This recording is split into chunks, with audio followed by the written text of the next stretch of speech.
Seigneur Jésus-Christ a dit il y a 2000 ans. Il prit le rouleau et déroula le rouleau.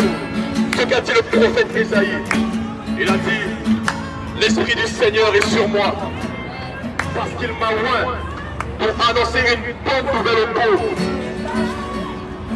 Il m'a envoyé pour guérir ceux qui ont le cœur brisé et pour proclamer aux captifs la délivrance et aux aveugles le recouvrement de la vue, pour renvoyer libres les opprimés et pour publier une année de grâce du Seigneur.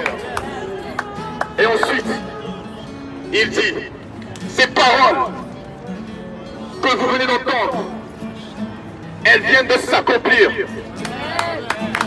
Car peu importe qui nous sommes, oui, il y a des captifs, oui, il y a des aveugles, il y a des malades, mais ces gens sont toujours dans les chaînes de la maladie, dans les chaînes de la captivité.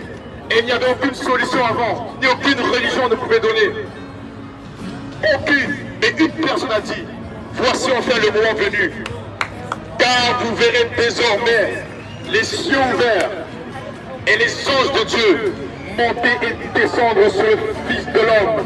Désormais, il y a 2000 ans, les cieux se sont ouverts sur le monde en la personne de Jésus-Christ. Car il n'y a qu'un seul Dieu. Il n'y a qu'un seul Dieu et qu'un seul médiateur entre Dieu et les hommes. Et c'est Jésus-Christ, homme, la parole de Dieu qui s'est fait chair. Et cette personne est devenue le pont entre les hommes et Dieu. Car depuis toujours, les hommes ont cherché d'atteindre Dieu de différentes façons, par des religions pas possibles. Je vous dis en vérité, Krishna n'est pas la solution. Mohamed n'est pas la solution. Je vous dis, Bouddha n'est pas la solution. Et aujourd'hui, nous vivons dans une époque où on ne peut pas proclamer la vérité. Mais nous n'avons pas honte aujourd'hui de dire qu'il y a une vérité. Et c'est la personne de Jésus-Christ. Car la vérité est une personne. Tous les grands personnages historiques ont peut-être cherché à connaître la vérité. Mais Jésus n'a pas dit c'est la vérité. Il a dit je suis la vérité. Je suis le chemin. Et je suis la vie. Et nul ne vient au Père sans passer par moi.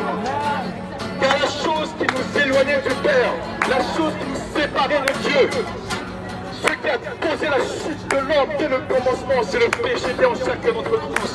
Et c'est tous notre dénominateur commun, ce qui nous condamne. C'est le péché et c'est le mal, la source de tous les maux. L'amour de l'argent, l'amour des femmes, la convoitise, le meurtre, la violence, toutes ces choses, y compris également, et je n'ai pas peur de le dire, l'homosexualité, y compris ça aussi. Et toutes ces choses nous ont séparés de Dieu. Mais aujourd'hui, alors que les hommes et les femmes vivent de leur propre chemin, nous suivons nos propres voies, car nous étions tous comme des brebis égarés, suivant nos propres voies. Et aujourd'hui encore, il y en a qui suivent leur propre voie. Aujourd'hui, le divin berger, celui qui vous a fait à son image, celui qui vous a donné la valeur que vous avez, alors que vous ne le méritez pas. Celui-là qui est mort à la croix, et en mourant à la croix, il a pris tous les péchés. Il n'est donné à l'homme que de mourir une fois. Comme quoi vient après le jugement. Le jugement pour nos péchés. Viendra un temps où chacun d'entre nous, peu importe ce que vous croyez, peu importe ce que vous contentez, peu importe votre orgueil et votre fierté, peu importe toutes ces choses qui font votre gloire, viendra un temps où nous quitterons cette terre. Nous partirons et nous ne serons rien et nous n'amènerons rien avec nous. Et à ce moment-là, les gens, votre famille, vos amis peut-être, verront un cadavre sur un cercueil. Il y aura un corps mort, mais vous ne serez plus là. Il n'y aura plus personne pour vous aider. Il n'y aura que le jugement de Dieu. Maintenant, Jésus-Christ, lorsqu'il est mort à la croix, a pris le jugement que nous méritions. Il a pris le jugement que nous méritions. Le châtiment que nous méritions tous à cause du péché. Et il l'a pris avec lui à la croix. afin que nous ayons la vie éternelle. Et c'est ainsi que Dieu prouve son amour. Car Dieu prouve son amour envers nous.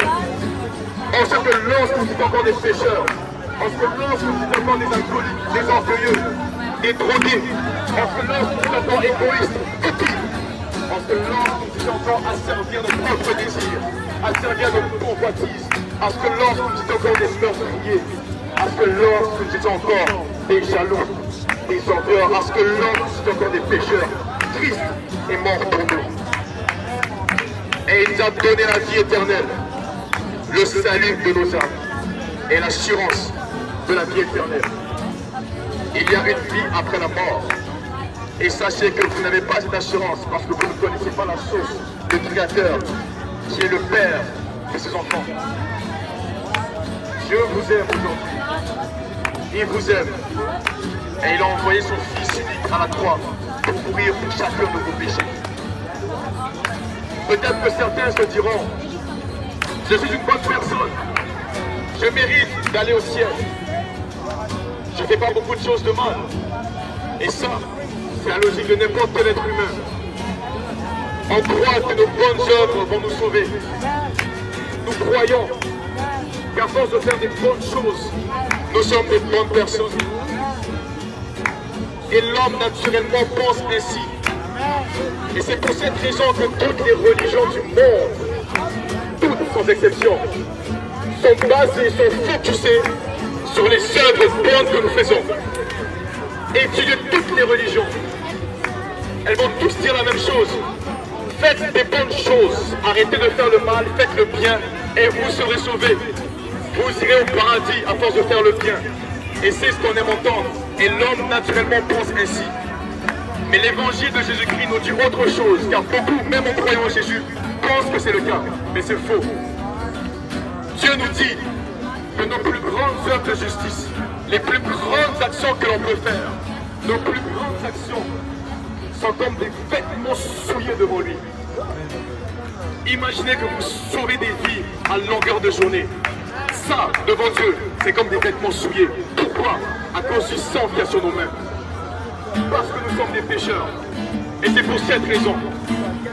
C'est pour cette raison que nous ne devons pas être sauvés par les œuvres. Car c'est par la grâce seule que nous sommes sauvés. Par le moyen de la foi. Et non par les œuvres, afin que nul ne se glorifie.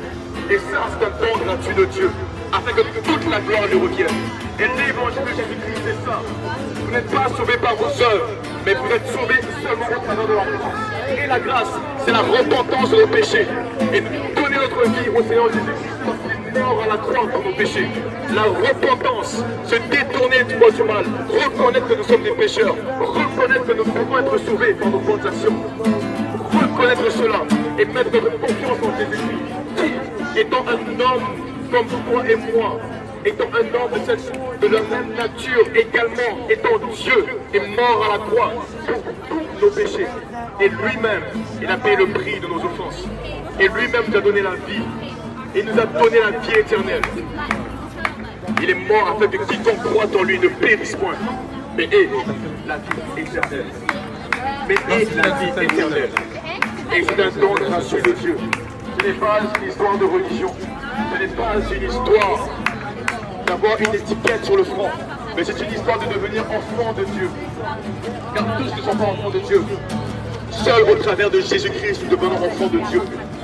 Car il nous a donné le pouvoir de devenir enfants de Dieu, lesquels sont nés non de la volonté de la chair, non de la volonté du sang ni de celle des hommes, mais de la volonté de Dieu seul. Enfants de Dieu par adoption. Et c'est un don gratuit de Dieu. Aujourd'hui, alors que nous sommes là, peut-être que nous paraissons pour des fous. Moi, j'ai 26 ans aujourd'hui. Et il y a un temps, je marchais ici comme n'importe qui. Je ne souciais que de mes propres problèmes. Je ne souciais que de ma vie. Je n'avais aucune assurance de la vie éternelle. Ayant effectivement perdu plusieurs amis, j'ai pu côtoyer la mort d'une certaine façon. D'autres l'ont côtoyé plus que moi, d'autres moins que moi. Mais je me suis toujours posé une question. Où sont-ils? Où sont-ils? Parce que peu importe ce qu'on peut entendre, ça ne change pas la vérité. La vérité n'est pas élastique. Elle ne s'étire pas. La vérité, c'est la vérité. Il n'y en a pas deux, il n'y en a pas trois, il n'y en a pas 15, il y en a une seule. Et elle est valable pour tous les hommes. Et aujourd'hui, alors que vous écoutez mes paroles, peut-être que vous êtes dans la même situation. Sachez qu'il y a des gens qui la semaine prochaine ne verront peut-être pas le jour. Il y a des gens qui peut-être le mois prochain ne verront pas le jour, ni l'année prochaine. Mais sachez que Jésus-Christ peut vous donner l'assurance de la vie éternelle. Aujourd'hui, il suffit simplement devant tout le monde, devant tous les hommes, de ne pas avoir honte, de vous repentir de votre vie passée, comme j'ai eu à le faire un jour. De dire simplement, Seigneur, j'ai entendu parler de toi toute ma vie peut-être, je ne te connais pas. J'ai entendu parler de toi et je me suis toujours posé des questions. Mais aujourd'hui, alors que vous avez entendu le message de l'évangile, Jésus-Christ est mort à la croix pour vos péchés. Il est mort à la croix pour vos maladies. Oui, il guérit. Peut-être que tu as un cancer. Peut-être que tu as un handicap. Peut-être que les médecins disent que c'est trop tard. Mais sache que tu n'as pas encore essayé le Christ Jésus, celui qui guérit. Mais aujourd'hui, il te suffit simplement de te reconnaître comme étant un pécheur et de dire, Seigneur, me voici. Je n'ai rien pour moi. Et je veux te donner ma vie. J'ai entendu dire que tu guéris. Guéris-moi. J'ai entendu dire que tu rends libre les captifs. Libère-moi. Et vous serez libre dès aujourd'hui. Dès aujourd'hui, nous sommes là, nous sommes un groupe de gens, de jeunes gens d'ailleurs, qui avons été sauvés par la grâce de Dieu. Et nous n'avons pas honte de l'évangile. Car elle est peut-être une folie pour certains, mais pour nous, elle est une puissance de Dieu. Et nous vous la communiquons aujourd'hui. Sachez une chose, c'est que Jésus est réel. Et aujourd'hui, nous sommes là, nous restons là. Et nous prierons pour des gens, pour des malades. Car Dieu guérit encore aujourd'hui. Dieu guérit encore aujourd'hui. Amen. Amen. Dieu guérit encore aujourd'hui. Amen. Ce que les apôtres ont manifesté dans Actes peuvent se produire encore aujourd'hui. Car c'était des hommes de la même nature que nous. Ils n'avaient pas une puissance extraordinaire que nous n'avons pas. Nous avons la même puissance au travers du Saint-Esprit. Dieu guérit encore. Dieu est réel. Dieu est amour. Il est saint. Dieu aujourd'hui touche encore des cœurs. Dieu aujourd'hui résiste encore aux orgueilleux. Dieu aujourd'hui il fait encore grâce aux humbles. Dieu aujourd'hui il donne encore le don de la vie éternelle.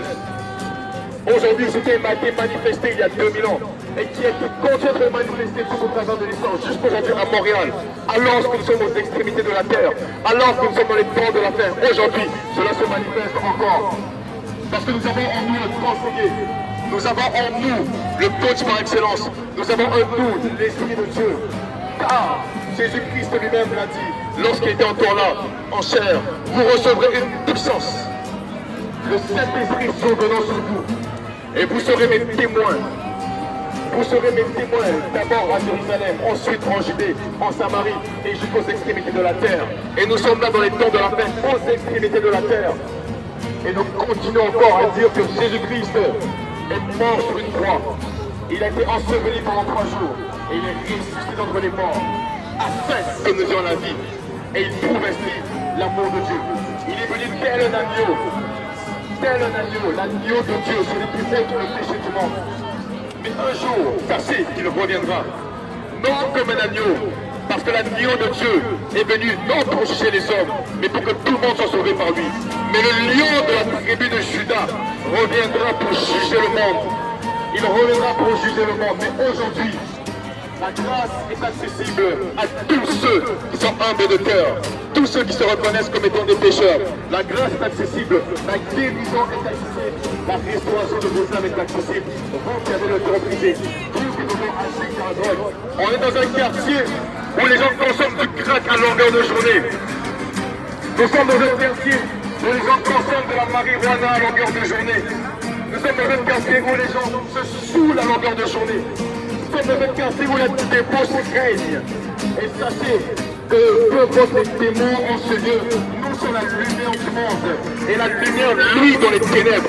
Et sachez qu'aujourd'hui même, peu importe votre condition, déjà droit la drogue sera délivrée, Sachez que les accros à l'alcool seront délivrés. Sachez que les débaucheurs seront délivrés de leur addiction. Au nom de Jésus-Christ de Nazareth.